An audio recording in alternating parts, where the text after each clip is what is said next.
Mishaps, hospitalizations, and eerie coincidences apparently plagued the Netflix horror film The Deliverance. They even kept an exorcist of sorts on set. It's not exactly unusual for horror movies to develop a reputation for spooky on-set happenings. Some have even been considered cursed. The Deliverance, which hit Netflix on August 30th, is the latest in a long line of scary movies with bizarre occurrences plaguing their shoots. Directed by Lee Daniels, it stars Andra Day as Ebony Jackson, a single mother who moves her family into a new house in Indiana. And surprise, their new home has a malevolent presence contained within it, one that begins to have an unsettling impact on her 3 children. It wasn't long into the film's shoot that reality began to reflect the quasi-fictional world of The Deliverance, which is based on real-life alleged hauntings. From on-set health emergencies to the deaths of beloved pets, the film set experienced terrifying, unexplained events that disturbed the cast and crew. The Deliverance was based on the true story of the Ammons family, who allegedly experienced a terrifying series of supernatural events over the course of a year when they moved into a new home in Gary, Indiana in 2011. They reported perpetual infestations of black flies, regardless of weather conditions and how regularly they were exterminated. Things got more frightening when the Ammons children began to bear the brunt of the house's supernatural presence. The stories say they were levitated, thrown around the room, and supposedly possessed.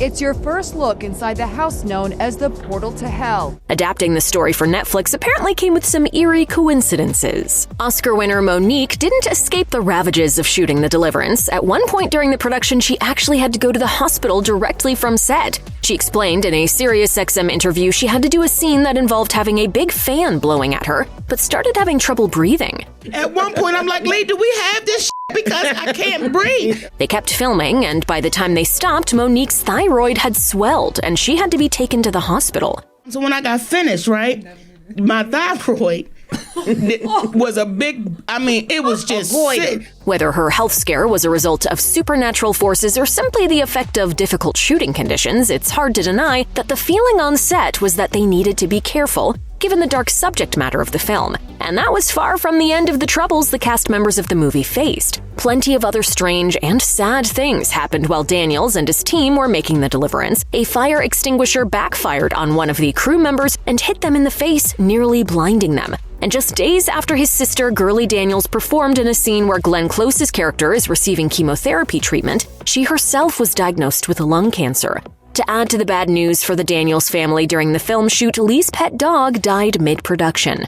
Daniels' mom was certainly worried about the impact of the film's subject matter on the project, as he told Variety in a recent interview. Years earlier, when he was first approached with the script, she convinced him not to take on the project. My mom talked me out of it because she really believed I'm an open portal for all sorts of energies, and she really felt that if I was going to do that, something bad was going to happen to me. Daniels knew going into the project that given its subject matter, he wanted to take preventative, faith-based measures to avoid the darkness of the film from seeping into the experiences of the cast and crew. In addition to hiring a professional deliverer to be on set, a profession that seems sort of like a reverse exorcist, he introduced prayer, hoping it would counteract any demonic influences. They laid down the palms and they welcomed Jesus and gave him the entrance. Daniels told Variety, "We prayed every day. Interestingly enough, HR from Netflix tapped me the first day we started praying and said, 'This could be offensive to people and you can't.' I go, 'Wait a minute, we've got to figure something out because I can't go in this jungle without praying every day.'" Apparently, the solution was to give the cast and crew an out if they weren't interested in participating in the prayer circle, but Daniels claims that most stayed. Was that your first time sort of experiencing that sort of experience too? Praying in a circle on a set? Yeah. Yes.